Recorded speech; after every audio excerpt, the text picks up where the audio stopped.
Intinya kita jangan terlalu banyak berpikir, karena pikiran kita itu bisa membawa kita terlalu jauh kemana-mana. Yang paling penting kita jalanin dan hadapi, karena apa yang kita hadapi belum tentu sesuai ekspektasi yang kita pikirkan. Itu aja.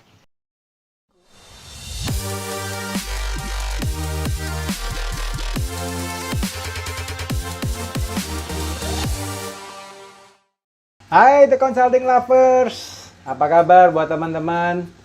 Semoga teman-teman selalu sehat ya, selaku diberkatin ya teman-teman ya. Hari ini kita akan sharing-sharing ya teman-teman ya, seperti biasa di acara The Ngobis ya. Hari ini kita akan ngobrol dengan Bapak atau Bro gitu ya, Bro Dasamalio Gusman ya. Beliau adalah owner Salad Moi dan Hola Juice ya. Dan hari ini teman-teman kita akan belajar terkait dengan agak berbeda, yaitu gimana sih caranya kalian bisa memaksimalkan penjualan di aplikasi online food ya. Dan ini pasti materi yang bermanfaat buat teman-teman sekalian ya, dimana teman-teman bisa, nanti kita akan tanya jawab, teman-teman dengerin sharingnya. Itu teman-teman ya, sebentar saya akan invite dulu narasumber Pak Darsa ya. Hai Pak Darsa. Halo. Halo, apa kabar? Sehat-sehat, Pak? Baik, sehat. Luar biasa. Ini lagi di kantor, di rumah, atau di luar mungkin, Pak? Tadi sebenarnya mau live di kantor, tapi Oke, siap. udah pada pulang semua, ya udah pulang ke rumah akhirnya. Jadi Siap, ya udah live siap. di rumah aja. Siap, sama Gitu. Pak. Saya juga live di rumah, Pak. Senang Ini nih ketemu pertama kali live langsung sama Pak Deddy nih akhirnya. thank you. Saya thank you, Pak. Terima kasih, ini sudah Pak Darsa nyempatin waktu ya, Pak, untuk live ya dengan kami di acara The Ngobis ya, Pak. Semoga hari ini bisa ngasih manfaat ya, Pak, buat teman-teman yang nonton hari ini ya. Baik. Oke, nice. Pak, gimana Pak? Kesehariannya ngapain aja Pak akhir-akhir ini, Pak? Kalau sehari-hari ini, akhir-akhir ini lebih justru dari The Consulting ini, ketika ketika approach saya itu, saya juga penasaran kan The Consultingnya apa gitu. Siap. Terus pas dilihat-lihat ternyata banyak ngurusin tentang pajak juga, terus juga banyak ngurusin tentang hal-hal sistem yang lain ya. Ya akhirnya akhir-akhir ini kalau secara pekerjaan yang lebih sering diurusin lebih kayak hal-hal yang berhubungan dengan di luar jualan gitu. Oke. Seperti apa ya, kayak di luar jualan ya, misalnya HR kayak gitu-gitu, fokus ke development team kayak gitu, membangun tim, terus juga misalnya udah mulai ngurus-ngurus perpajakan kayak gitu sih. Justru malahan semakin kesini baru ngerti gitu loh Pak, kalau ternyata tuh butuh juga hal-hal kayak yang sistematis seperti itu gitu sih.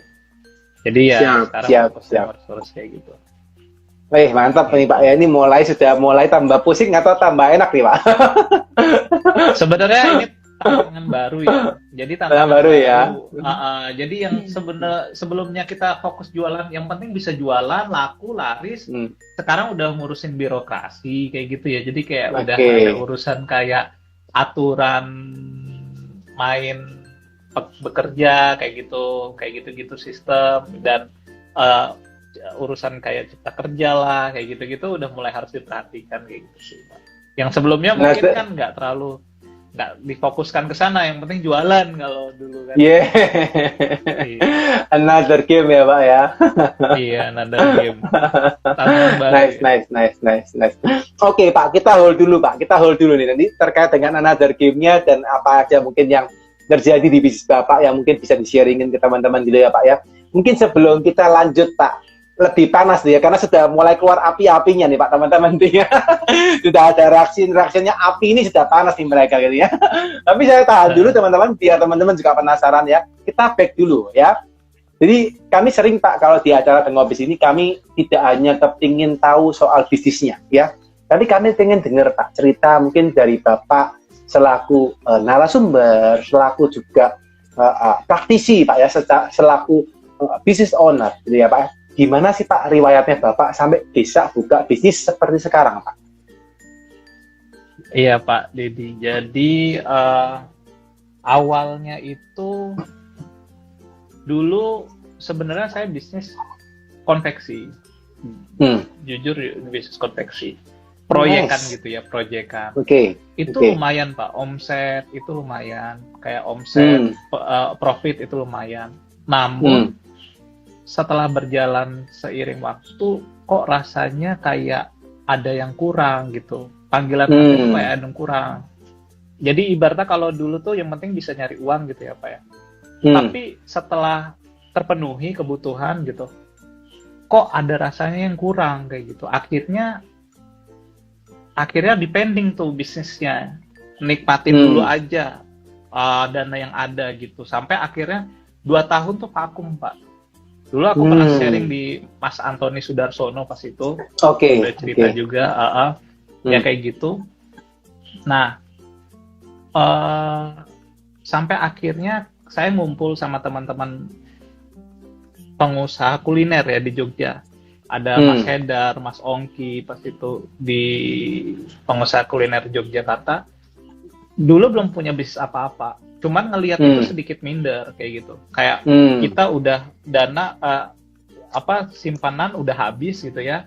Bisnis juga udah di hold. Rasanya gimana Pak? Misalnya 2 tahun bisnis 2 tahun yang lalu atau setahun setengah yang lalu nggak dimulai lagi kan udah tumpul benar. Pisaunya ya. Jadi akhirnya ketika ngumpul sama teman-teman pengusaha kuliner tuh ada sisi terinspirasi, tapi juga ada sisi kayak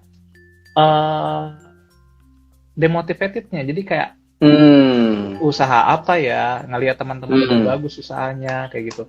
Udah ada yang jualan ini itu, dan akhirnya ya sempat demotivated. Nah, dari situ ternyata ada yang usaha juga. Nah, akhirnya usaha salad buah gitu. Dan saat itu bagus banget. Ibaratnya pasarnya bagus. Dia membuka pasar ya Pak. Peluang yang tadinya tidak diciptakan akhirnya diciptakan. Saya salut sama beliau ya, ibaratnya yang membuka pasar. Dan akhirnya saya melihat ini akan menjadi potensi yang besar, pasar salad buah ini. Gitu. Nah, ngelihat ada pasar ini akhirnya dimulailah pertama kali berpartner sama rekan saya berdua, Mbak Putri namanya.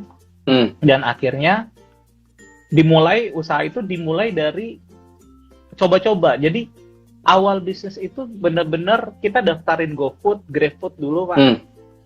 Bahan baku kulkas itu belum ada sama sekali gitu. Bahan baku kulkas itu belum ada sama sekali. Yang penting kita daftarin dulu gitu. Dan akhirnya di tengah jalan dari pihak GoFood sama GrabFood tuh driver udah ada order duluan Pak. Dan di situ kita langsung setiap ada driver baru dipotong tuh orderannya gitu. Jadi mantap. Dipaksa untuk jualan gitu. Terpaksa untuk jualan gitu. Terpaksa untuk jualan ya Pak ya. Terpaksa untuk jualan sambil jualan barulah kita perbaiki dikit-dikit kayak resepnya kayak gitu kita perbaikin kayak gitu sambil berjalan usaha kayak gitu. Gitu sih Pak. Jadi awalnya itu kayak gitu dan akhirnya dikit-dikit kita terus memperbaiki diri sampai ya saat ini sih gitu. Nice. Jadi awal pertama kali itu malah stok bahan nggak punya gitu ya Pak ya. Belum persiapan. Freezer juga masih, tadi peralatan juga belum, masih minim ya Pak ya kondisinya ya. Iya, nggak punya semua. Dapat order malah akhirnya dikasih di jalan nih. Mau nggak mau harus jalan nih gitu ya. Iya, harus. Oke.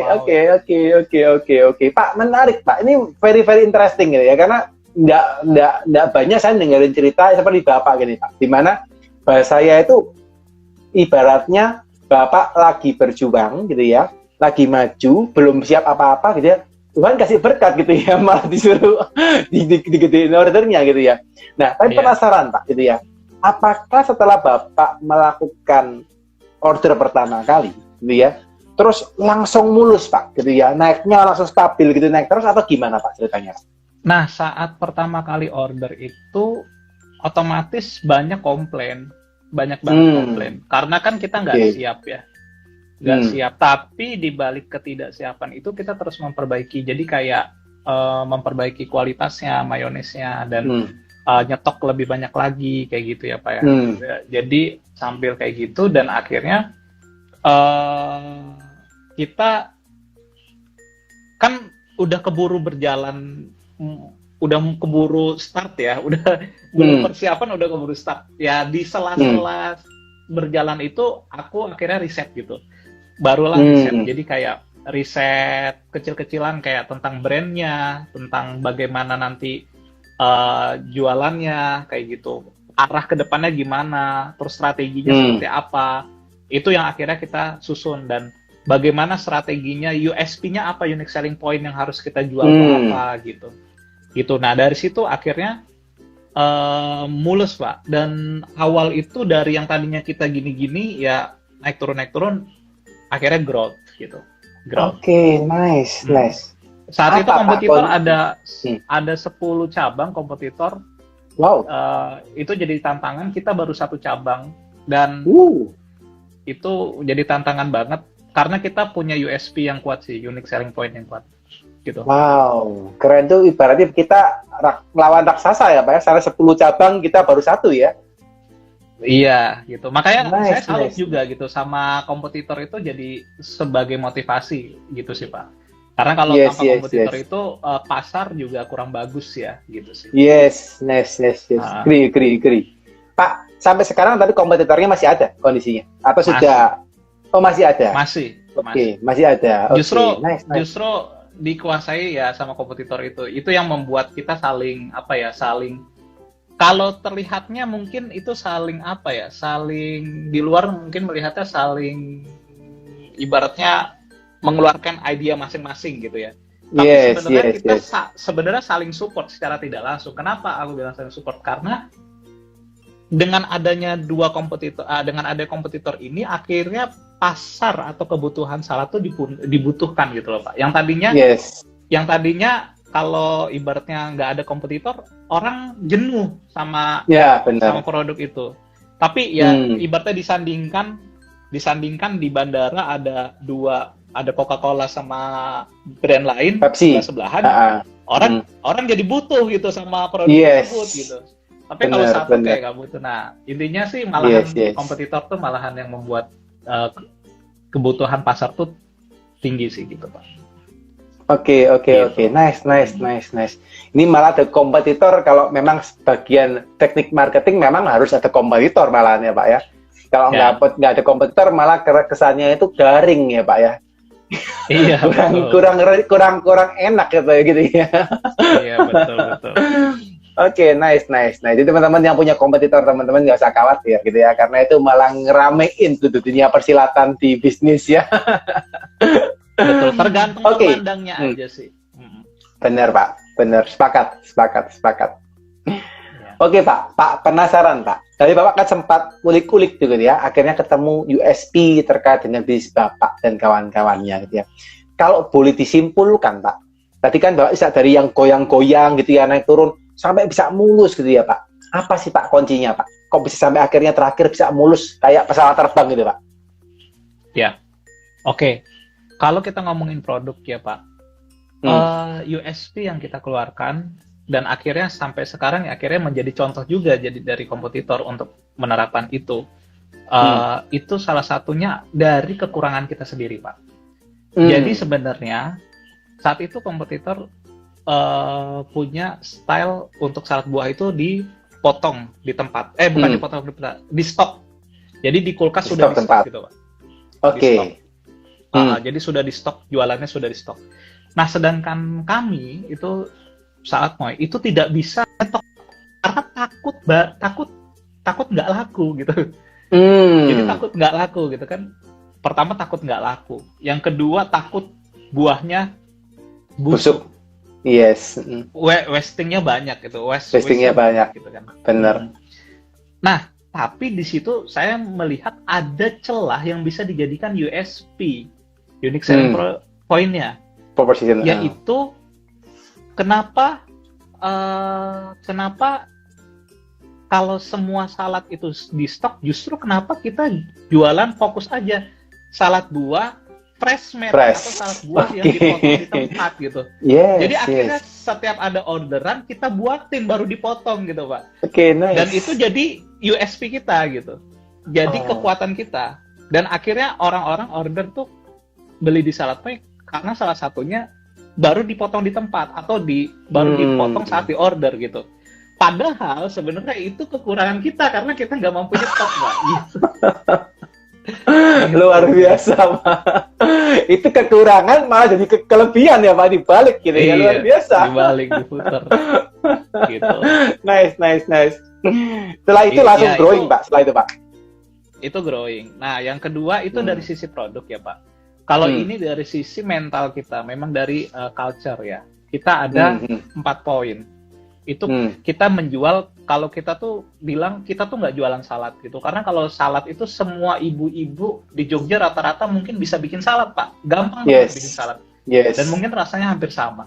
Yang kita jual itu ada 4 poin, yaitu clarity, caring, harmony, dan fun. Nah, clarity itu apa? Clarity itu setiap ada buah yang kurang atau ada sesuatu hal yang ada kurang di dalam produk, kita harus ngomong. Benar-benar ngomong sejujur-jujurnya. Misalnya, mohon maaf Kak, kita tulis surat. Mohon maaf Kak, buah ini kurang, kita ganti dengan buah ini ya, gitu. Dan yang kedua caring gitu. Caring, kita peduli sama, misalnya ada yang komplain, itu kita selalu ganti. Satu kali lipat atau 2 kali lipatnya. Itu caring. Yang ketiga harmoni. Harmoni kita selalu melibatkan, setiap riset kita selalu melibatkan dari sisi customer gitu, Pak. Untuk untuk mengasih masukan dan lain-lain. Yang keempat itu fun. Nah, yang fun ini fokus ke bagaimana kita mendelivery konten atau bagaimana kita mendelivery brand kita sebagai sosok yang fun kayak gitu. Nah, kita jualan ini sebenarnya kalau dibilang jualan salad, ya produknya aja salad. Tapi yang kita jual tuh core utamanya 4 pilar ini gitu. Kita jualan itu karena tanpa 4 pilar ini mungkin tidak berjalan growth yang tinggi gitu. Karena 4 pilar ini kita merasa ini yang membuat growth ini jadi tinggi gitu sih, Pak. Nice. Jadi clarity, caring, harmony, fun. CCHF Pak ya. CCHF gitu ya. Jadi clarity, caring, harmoni dan fun. Nice. Jadi ini kalau saya boleh ngomong itu kan seperti culture ya, Pak. Seperti culture-nya Moi gitu ya. Terus itu didistribusikan atau disalurkan, disampaikan gitu ya kepada customer dengan cara-cara tadi gitu ya. Dan itu malah akhirnya berimbas ya, Pak, pada penjualan, pada sales yang meningkat gara-gara itu juga. Iya. Oke. Kita akui hampir 1,5 tahun atau ya hampir 1,5 tahun itu tidak pernah beriklan. Nggak pernah. Jadi dari awal buka, Pak. Dari awal buka, Pak. Iya, betul. Ya. 1,5 tahun nggak pernah beriklan, Pak ya? Iya. Nggak pernah. Jadi itu memanfaatkan dari mulut ke mulut itu sih. Dan itu dijual di shop online shop food online ya, Pak ya? Food online shop gitu ya, modelnya kayak aplikasi lah ya, GoFood, GrabFood gitu ya. Oke. Dan itu tanpa iklan, tanpa promotion, tanpa promo-promo, kode-kode promo itu juga nggak dilakukan ya, Pak ya? Iya. Nice. Betul. Monggo Pak, dilanjutkan Pak. Silakan Pak Darsya. Terkait dengan tadi ya. Jadi yang kita jual sekali lagi bukan produknya, karena produk itu pasti banyak yang bisa menyamai dan siapapun bisa mengcopy. Menyamakan rasa, menyamakan produk itu saya yakin bisa, Pak. Tapi kalau menyamakan culture atau apa yang kita jual di belakang itu belum tentu bisa. Gitu. Jadi kita pertahankan hal itu gitu. Itu yang sampai sekarang kita perkuat. Nah, itu lalu yang kedua adalah bagaimana strategi untuk menerapkan untuk berjualan di aplikasi, Pak. Jadi di aplikasi itu ada strateginya sendiri, nggak sekedar jualan gitu, nggak. Ada strateginya sendiri. Jadi dulu ceritanya seperti ini. Ini mungkin buat teman-teman yang jualan di aplikasi online bisa dicontoh. Jadi dulu seperti ini.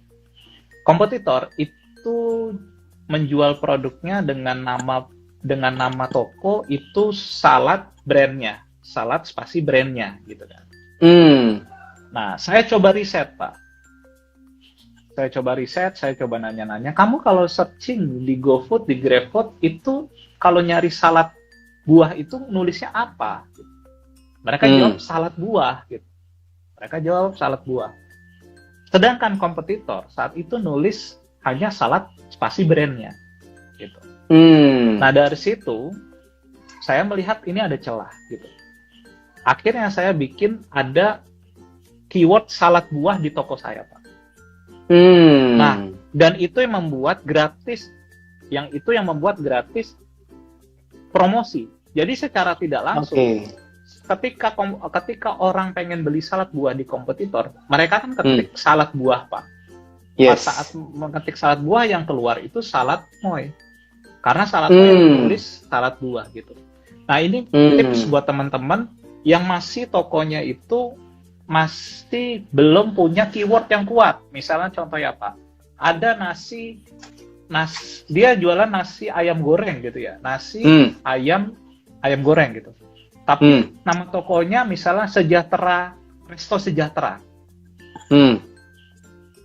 Ketika ada orang mau searching ayam goreng, ngetik ayam goreng di aplikasi, nama tokonya cuman Resto Sejahtera, tidak akan keluar. Kan Resto Sejahtera, kecuali Resto Sejahtera ayam dan bebek. Yes. Ketika orang ada yang searching ayam. Ada yang searching bebek, keluar.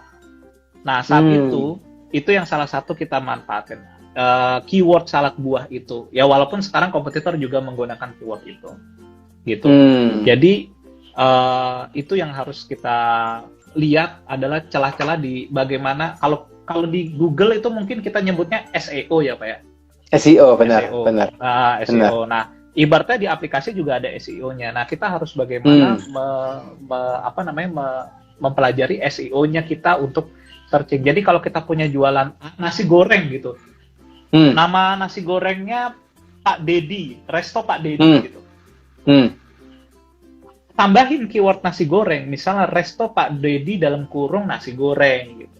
Supaya pas orang searching nasi goreng muncul gitu. Gitu sih, Pak. Atau nasi goreng Pak Dedi gitu ya, Pak ya? Ya, betul, nasi goreng Pak Dedi gitu. Itu salah satu yang kita ini. Gitu. Oke. Menarik ya, Pak. Jadi dari yang Pak lakukan pertama itu basically kan masuk ke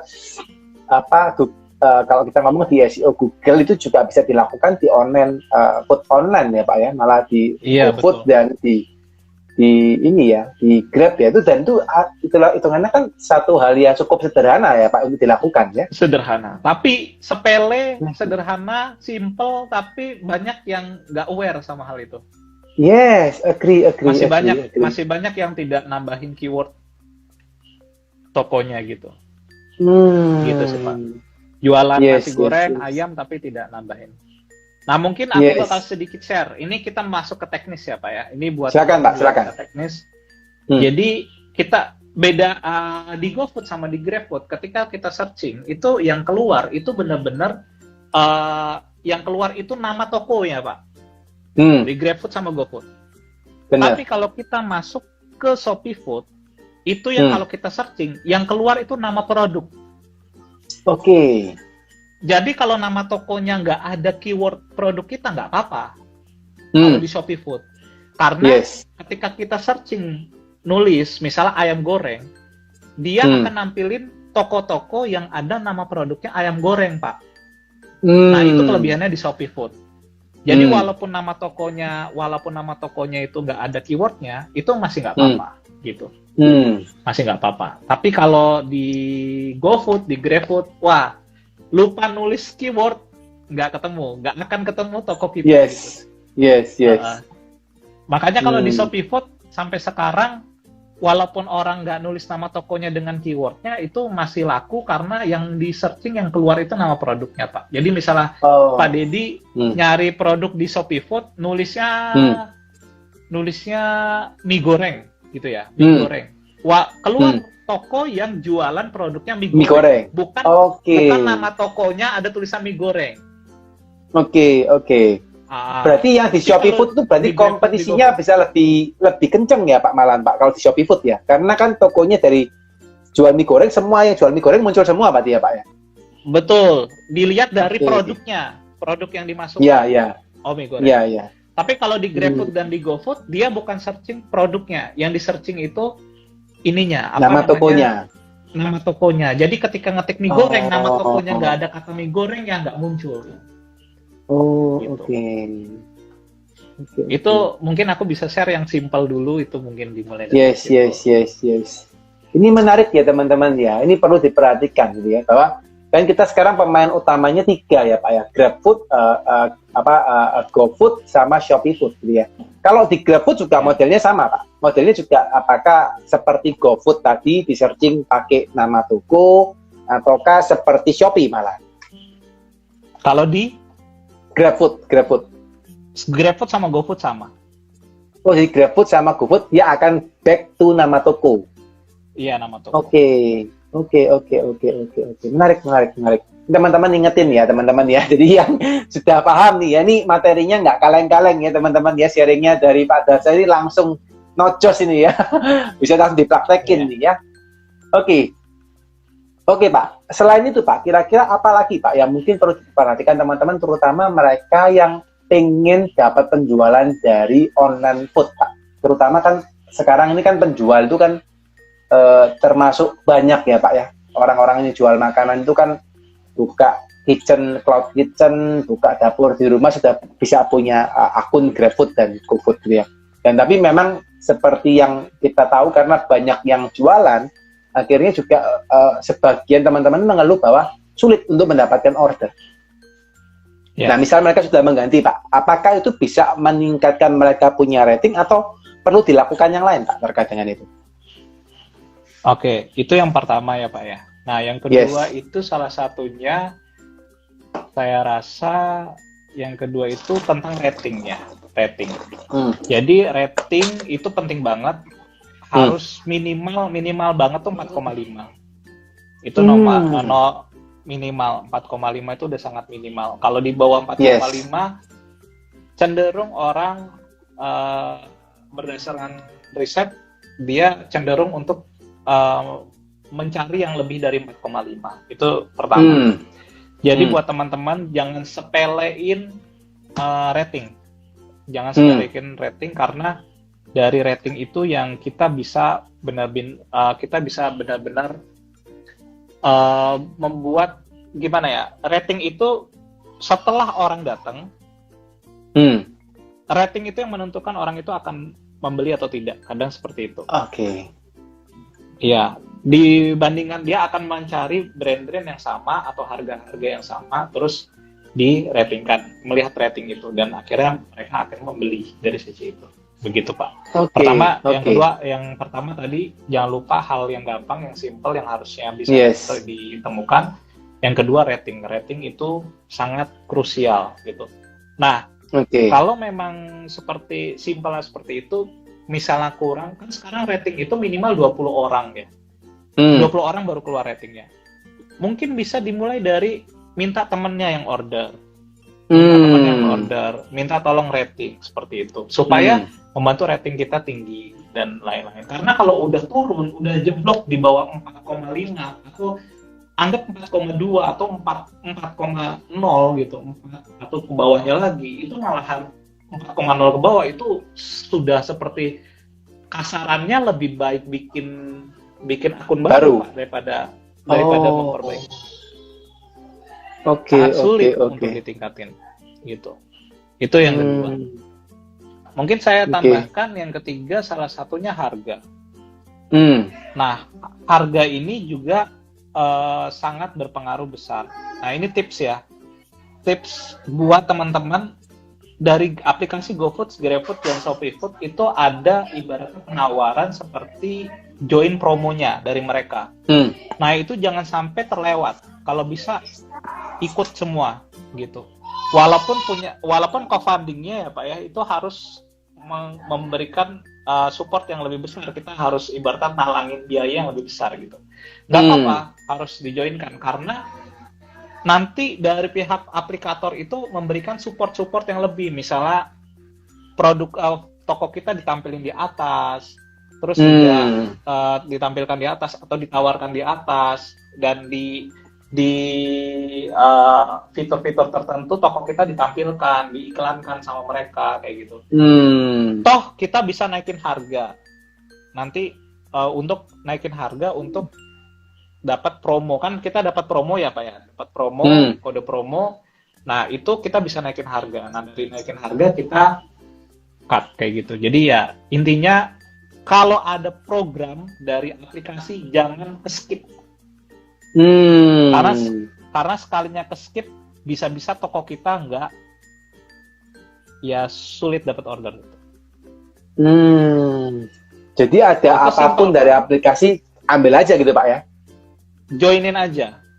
Nanti masalah co-fundingnya lebih besar atau lebih mahal, kita bisa naikin harga jual di situ. Kecuali ada kecualinya Pak. Kecuali brand yang kita jual ini sudah sangat baik ya. Misalnya contoh kayak 11 Coffee, asli temanku. Itu nggak usah promo, ya udah dicari orang gitu. Ya promo program nggak apa-apa. Tapi kalau kita buat pendatang baru, ikutin program-program dari aplikasi. Itu saran saya. Karena supportnya itu tinggi juga dari aplikasi. Ya, misalnya Pak Deddy ini lagi mau buka nih, mau beli makanan gitu. Mereka yang join promo itu nanti pas Pak Deddy buka aplikasi, ditampilin tokonya di situ. Ditawarin kayak gitu. Tapi buat yang nggak join kan nggak ditawarin, harus dicari dulu seperti itu. Benar. Itu. Oke, ibaratnya kayak budget marketingnya kita lah Pak ya, kurang lebih Pak ya itu yang dilakukan ya. Budget marketing yang dibarter sama mungkin harga bisa kita naikin gitu, nggak apa-apa harga dinaikin, tapi toh dengan kupon yang dipakai sama customer kan harga tetap bisa jadi lebih murah gitu sih. Karena barternya itu dari aplikasi kita dapat kupon voucher atau promo gitu loh Pak. Oh, gitu. Kitanya Pak sebagai owner ya Pak ya? Sebagai customernya. Oh, sebagai customernya. Oke. Bisa dapat voucher lebih gitu. Oke. Interesting. Pak, penasaran Pak. Ini tadi Pak cerita kalau terkait dengan rating gitu ya. Tadi ngomonglah ada 20 orang, kita sebagai teman gitu ya. Kita kasih tester lah gitu ya. Kita kirim, mereka suruh order, kita kirimin gratis gitu ya. 20 orang, ibaratnya promosi ya Pak ke mereka gitu ya. Terus akhirnya kita dapat rating lah bintang 5 gitu ya. At the end Pak gitu ya. At the end habis kita udah dapat rating 5 itu 20 orang. Terus kita melakukan penjualan. Yang mana masih baru nih Pak menjual kepada customer gitu ya, customer real, bukan customer yang kita kasih gratis gitu ya. Ternyata produk taste-nya belum bagus, packaging-nya belum bagus, akhirnya ratingnya kurang Pak gitu ya. Kira-kira kalau seperti itu apa Pak yang harus dilakukan Pak buat teman-teman misalnya mengalami hal yang sama? Mungkin yang bisa diterapkan, nggak apa-apa dicontoh ini, salah satunya adalah caring, yang tadi budaya caring itu. Simple. Siap. Kadang kita pasti yang namanya khususnya jualan awal itu ada aja yang namanya kekurangan gitu. Nah, tapi kita lupa kalau kita tuh pasti ada yang kurang. Nah, sebaiknya kita bikinkan boleh kartu kecil atau surat kecil. Ya minta pendapat ke mereka bagaimana rasanya, bagaimana pelayanan kami. Kalau ada kurang tolong kasih tahu, kalau ada kurang hubungi ini, kalau bagus tolong rating 5 atau seperti apa. Itu simple Pak. Tapi orang yang tadinya mau ngasih rating jelek, ya kan, baca itu bikin nggak jadi. Daripada saya rating jelek, saya ngomong benar, komentar gitu. Itu salah satu mungkin yang bisa diterapkan. Saya juga kadang beli produk kayak produk-produk di GoFood, makanan-makanan lokal yang simpel-simpel kayak gitu, ya akhirnya bagus gitu. Jadi akhirnya dia memberikan kata-kata simpel, kalau ada yang kurang atau apa hubungi ya Kak, kalau ada yang kurang, kalau ada yang ini yang bagus kasih rating kayak gitu-gitu, kalau suka kasih rating kayak gitu. Nah itu akhirnya yang membuat ada kecewa pun jadi nggak kecewa gitu kan. Namanya kita kan human ya, maksudnya sesama manusia ya, dikasih sesuatu yang menyentuh akan mengerti lah gitu, saling mengerti gitu sih Pak. Itu hal kecil sih yang bisa diterapkan. Oke. Jadi kita agak rumit dikit gitu kali ya Pak ya. Kirim makanan sama kartu yang ditempel gitu Pak di makanannya atau gimana gitu ya, dengan ucapan tadi Pak ya. Oke. Jadi malah orang yang mau kasih rating jelek mikir 2 kali nih gitu ya. Iya. Gitu ya. Udah nggak usah kasih rating lah, pasangin aja gitu ya. Iya. Akhirnya yang bagus-bagus aja kan gitu. Iya, yang nggak suka dia diam, dia nggak rating jelek gitu ya. Iya. Karena sebenarnya Pak, simpelnya gini Pak. Rating itu mengerikan loh. Khususnya di Indonesia ya. Tapi ini beda. Aku baca-baca riset di luar sama di Indonesia. Kalau di Indonesia itu ketika orang merating itu mentok kanan, mentok kiri, Pak. Kalau nggak 5, 1. Kan yes. Jarang yang nanggung ya, Pak ya. Jarang. Rating 3, rating 4 kurang ini jarang. Sekali kurang dikit aja bisa 1. Iya. Gitu. Iya. Nah, itu yang harus kita minimalisir ya. Begitu kena 1 tuh langsung ya Pak ya. Langsung nilainya jeblok tuh pasti ya. Iya, langsung jeblok banget itu. Yes. Interesting. Ini memang mau nggak mau ya. Memang benar sih apa yang dikatakan Pak dari saya, bahwa kita ini jualan, tidak hanya jualan produk atau jasa, tapi kita juga jualan hati gitu ya kepada manusia kan gitu ya Pak ya. Karena care ini memang penting sekali. Begitu care, orang pasti akan nanti ya ternyata ada hubungan manusia yang lebih, ibaratnya sungkan menyungkannya ini kepake ya Pak ketika ada humannya tadi ya. Oke. Menarik. Jadi salah satunya rating teman-teman ya perlu diperhatikan ya, supaya jangan sampai kita dapat rating 1. Fatal udah rating 1.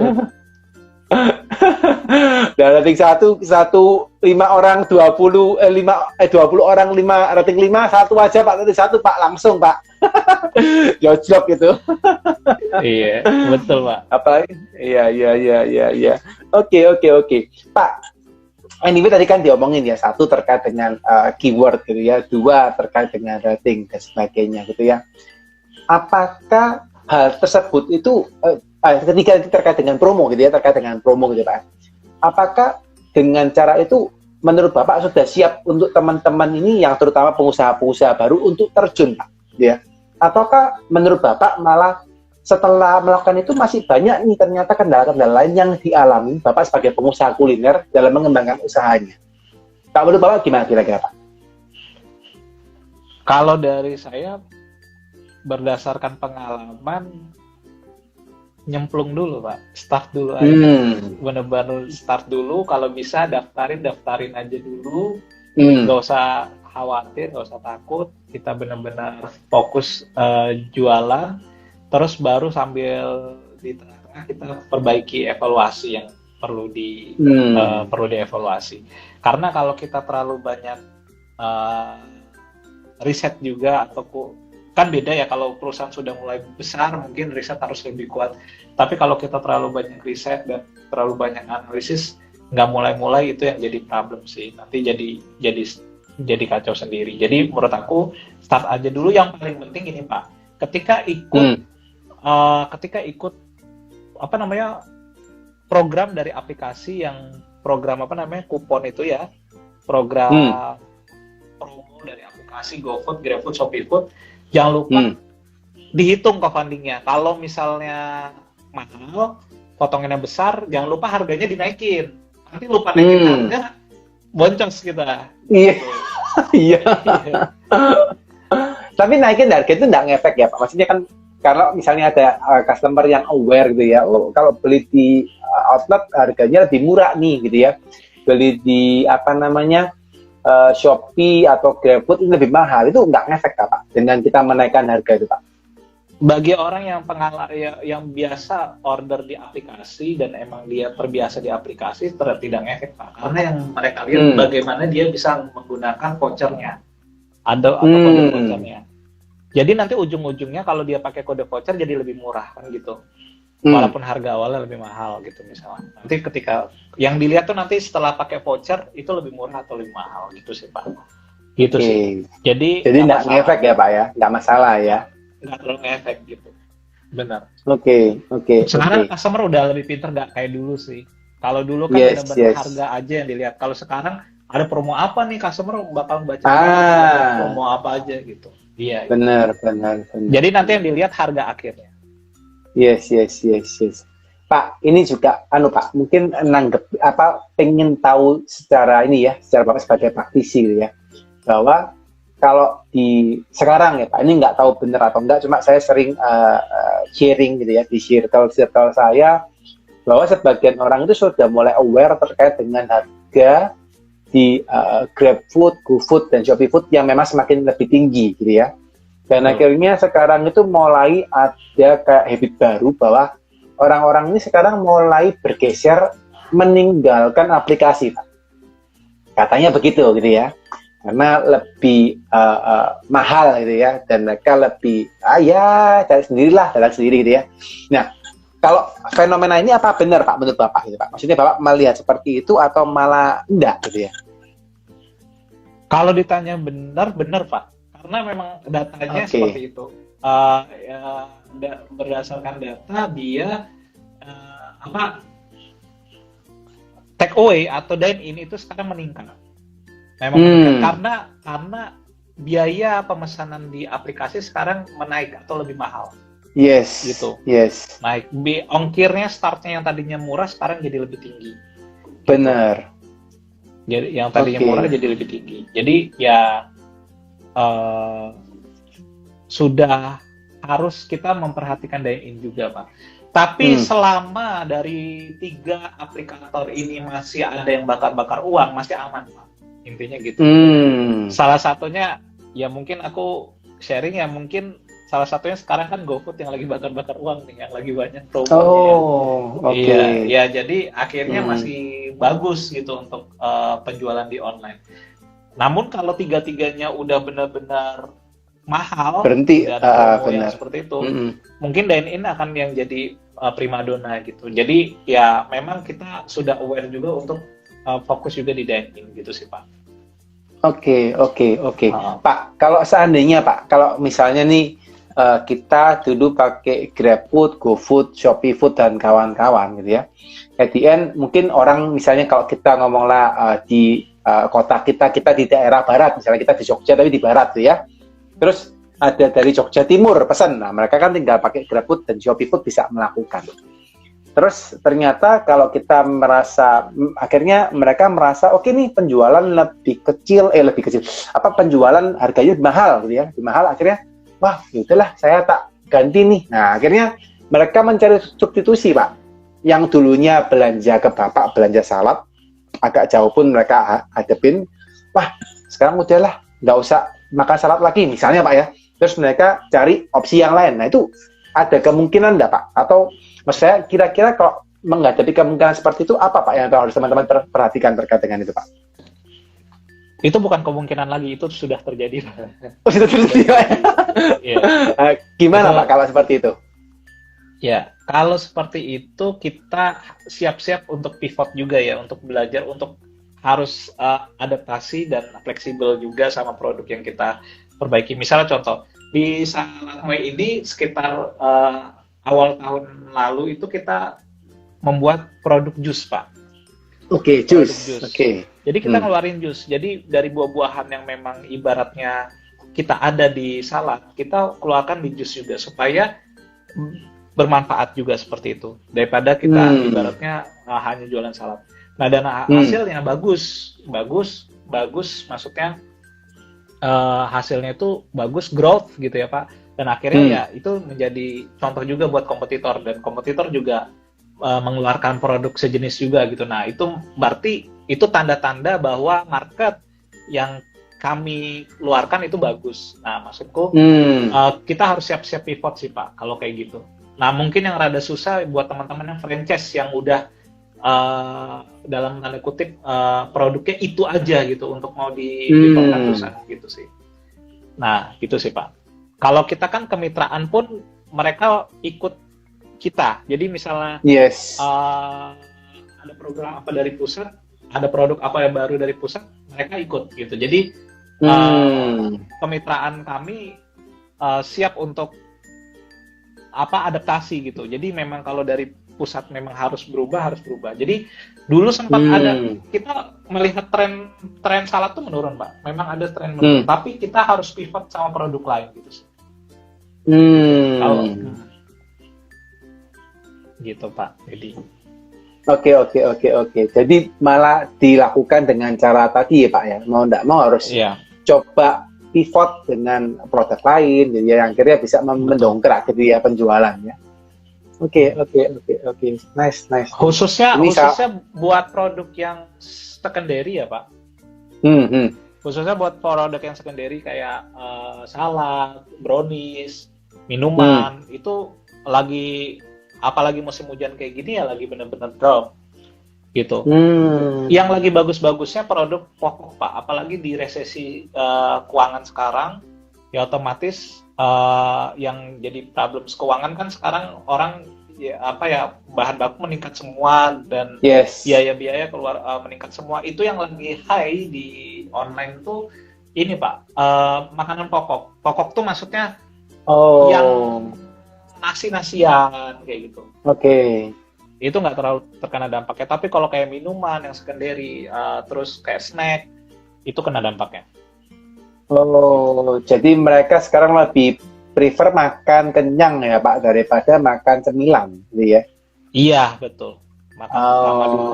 Jadi utama terpenuhi baru yang itu sih Pak. Yes. Ini makanya kita penting tahu juga ya Pak kondisi makroekonomi gitu ya, kondisi mikroekonomi seperti apa. Jadi kita juga teman-teman nggak boleh stagnan terus cuma bahasanya ngeluh gitu ya. Kok penjualan saya turun gitu ya. Tapi harus cari cara gitu ya supaya bisa ningkatin penjualan gitu ya Pak Darsa ya. Betul. Buat teman-teman yang produk utama ya bagus dipertahankan karena produknya masih bagus. Buat teman-teman yang jualannya secondary product ya harus pivot sih, harus mencoba untuk berinovasi lagi gitu. Ini mungkin nanti Bapak keluarin lagi ya Pak produk untuk makanan yang utama gitu Pak, atau tetap bertahan di daerah buah gitu atau kepingin seperti apa rencana ke depan? Kita tunggu nanti. Aduh mantap ini Pak. Buat teman-teman penasaran ya. Pak tadi bawa cerita Pak sambil saya pengen dengar nih Pak. Juga mungkin teman-teman juga pengen tahu. Tadi Bapak kan sempat cerita bahwa ada kemitraan Pak gitu ya. Kemitraan yang dilakukan. Itu gimana sih Pak proses kemitraannya di tempat Bapak sendiri Pak?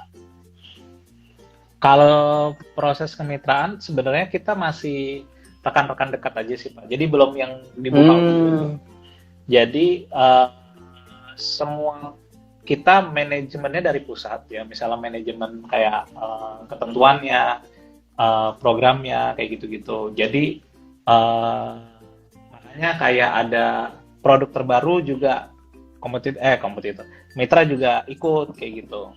Jadi ikut semua gitu. Kalau dibilang kita memang belum membuat, justru dengan The Consulting saya mau belajar kemitraan Pak, gimana caranya biar siap Pak, nanti kita ngobrol pas setelah acara ini Pak. Oke, menarik. Berarti sekarang selama ini masih untuk teman-teman atau relasi-relasi dekat ya Pak yang menjadi mitranya Bapak ya. Oke, nice. Ini teman-teman ada peluang ya. Ini salad ya, salah satu industri yang cukup ini ya, ibaratnya apa namanya, segmented gitu ya, saya bahasanya segmented karena bukan komoditas. Kalau komoditas itu seperti nasi udah komoditasnya gitu ya, mie itu komoditas, tapi salad ini salah satu produk yang segmented dan ini masih peluangnya terbuka nih. Teman-teman harus follow nih ya Pak Darsa ya. Kalau kita bilang terbuka, kita lebih ke Moi Group-nya Pak. Jadi yang kita katakan Moi Group-nya. Moi Group itu jadi mitra itu nanti kalau ada brand baru, tenang aja karena dia akan update. Misalnya kita ngeluarin brand baru, akan update kayak gitu. Jadi nanti mitra itu nggak cuma dapat salad, tapi misalnya dari Moi Group itu ngeluarin ada misalnya salad sayur, nanti mitra juga dapat salad sayur juga. Oke. Nice, jadi nice. mungkin kalau di Jakarta itu mirip Hungry ya. Hungry itu kan satu tempat punya banyak produk kayak gitu ya Pak. Nah, sama punya banyak brand. Nah, sama kita juga punya banyak brand tapi healthy. Yang healthy. Yes. Ya, beberapa pemain kemitraan memang sudah melakukan ya, seperti itu Pak. Jadi memang modelnya dibuat seperti itu karena mereka punya ongkos lebih ngirit setempat, tapi produknya banyak, pilihannya banyak, waste-nya sedikit, orangnya sedikit, sewanya juga lebih murah. Itu sih kalau yang tak lihat ya dari kondisinya strategi bisnisnya udah mulai ngarah ke sana. Gitu. Strategi bisnisnya kayak gitu. Iya. Oke, Pak, ini kita lanjut ke Q&A ya, Pak. Ada beberapa pertanyaan, Pak Darsa. Minta izin ya, Pak, ya untuk menanyakan ya. Oke, ini dari lesehan Pak Ding. Lesehan Pak Ding ya. Gimana cara mengatasi customer yang rewel di Pak Din, maksudnya di tempatnya beliau gitu ya. Dia ada satu akun komplain terus, satu akun komplain terus, ini mungkin komplainnya berkali-kali gitu ya. Tapi order terus. Nah ini lucu Pak, akunnya komplain terus tapi order terus Pak ya. Kalau ditelepon nggak mau angkat. Apa dengan cara surat tadi cukup atau ada anything idea Pak untuk hal seperti ini Pak? Kalau misalnya dari customer itu dia merugikan sampai memberikan rating yang jelek, misalnya rating 1 berulang kayak gitu, itu bisa dikomplainkan ke AM-nya. AM itu kayak pengurus di aplikasi, minta tolong untuk direview customer ini, direview, nanti itu bisa saja dicabut. Bisa saja dicabut dari rating kita gitu, rating yang jelek tadi bisa dihilangkan gitu.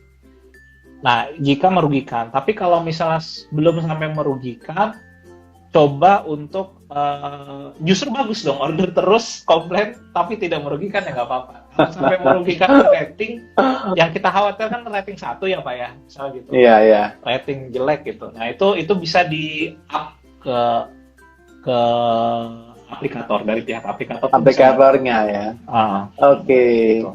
Jadi langsung hubungi aplikatornya untuk direview Pak ya. Tapi kalau memang ternyata ratingnya bintang 5, order terus, komplainnya cuma di chatting, ya udah biarin gitu ya Pak ya, disangkep aja gitu ya. Pakai caring tadi ya Pak ya.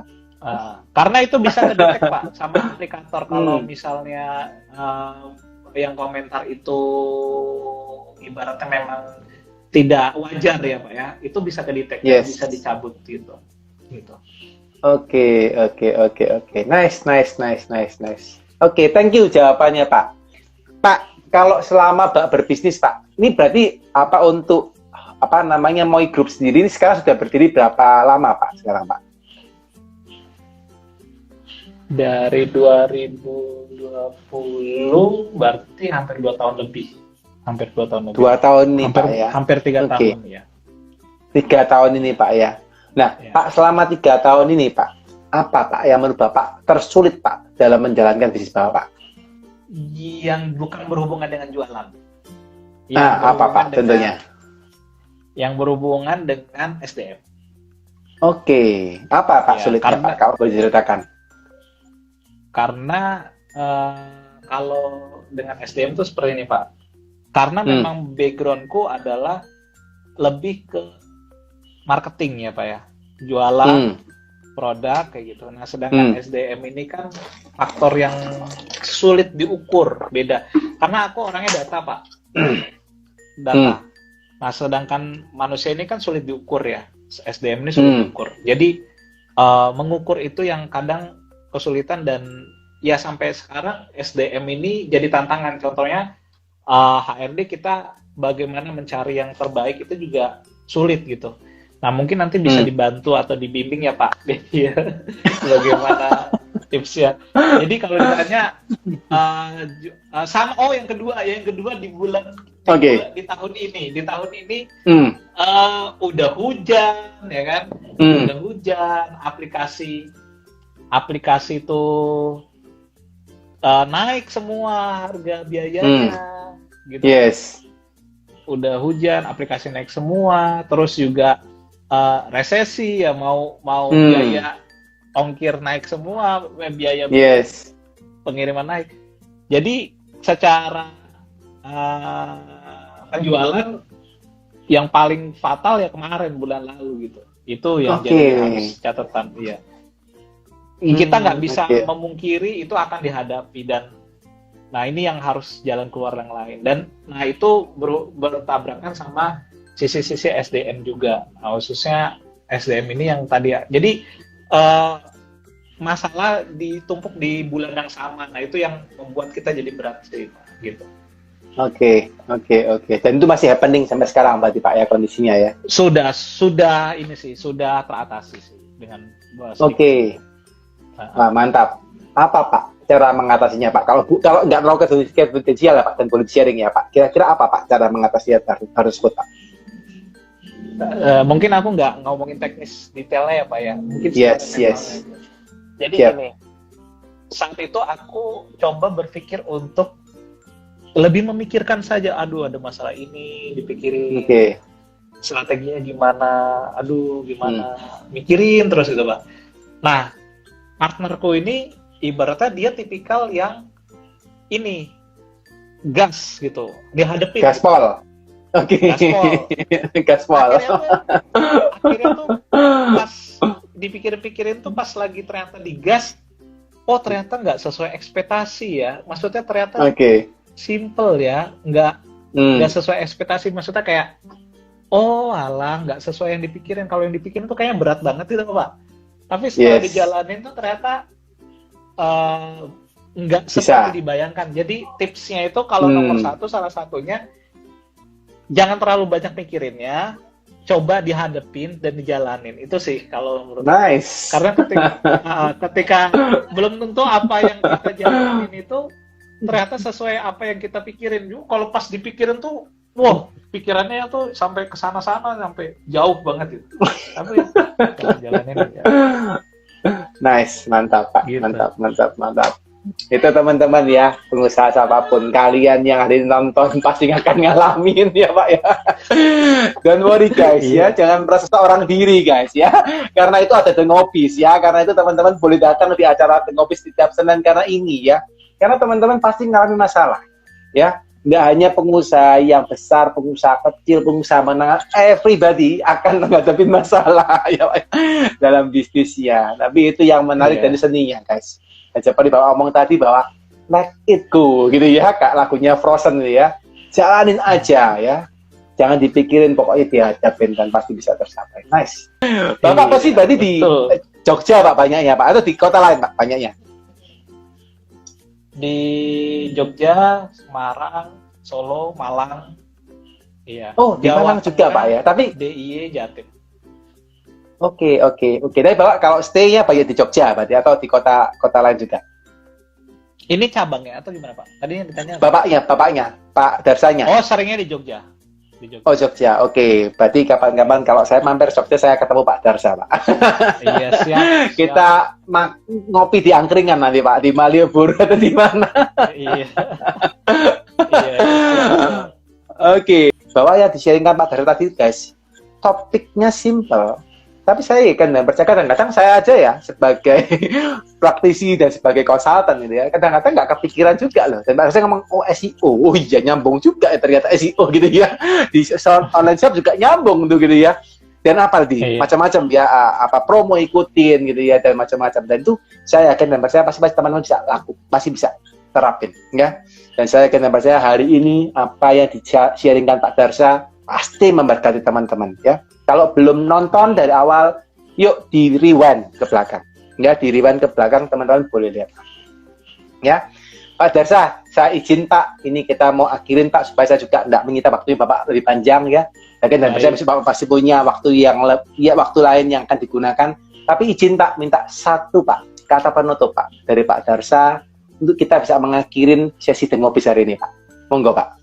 Intinya kita jangan terlalu banyak berpikir, karena pikiran kita itu bisa membawa kita terlalu jauh kemana-mana. Yang paling penting kita jalanin dan hadapi, karena apa yang kita hadapi belum tentu sesuai ekspektasi yang kita pikirkan. Itu aja. Nice. Itu cukup. Nice Pak. 4 jempol buat Pak Darsa ya Pak ya. Semoga Pak sharing hari ini berfaedah Pak. Semangat terus buat Pak Darsa. Semangat terus buat keluarganya. Semoga selalu sehat, selalu diberkati Pak, dan selalu happy Pak ya. Dan buat teman-teman, thank you banget sudah nonton acara The Ngobis sampai akhir ya. Semoga acara ini bermanfaat buat teman-teman ya. Jangan lupa guys, follow ya Pak Darsa. Langsung follow, yang belum follow nanti nggak mendapatkan insight dari Pak Darsa. Siapa tahu besok-besok Pak Darsa buka kemitraan, wah langsung bisa beli misalnya gitu ya, ataupun apapun ya. Yuk follow Pak Darsa ya. Oke. Sekian ya acara ini kita akan akhirin. Buat teman-teman selalu semangat, selalu sehat, selalu diberkatin. Buat Pak Darsa juga, sampai ketemu lagi Pak di lain waktu. Salam buat keluarga Pak Darsa ya. Bye-bye Pak Darsa. Makasih teman-teman. Makasih Pak Darsa.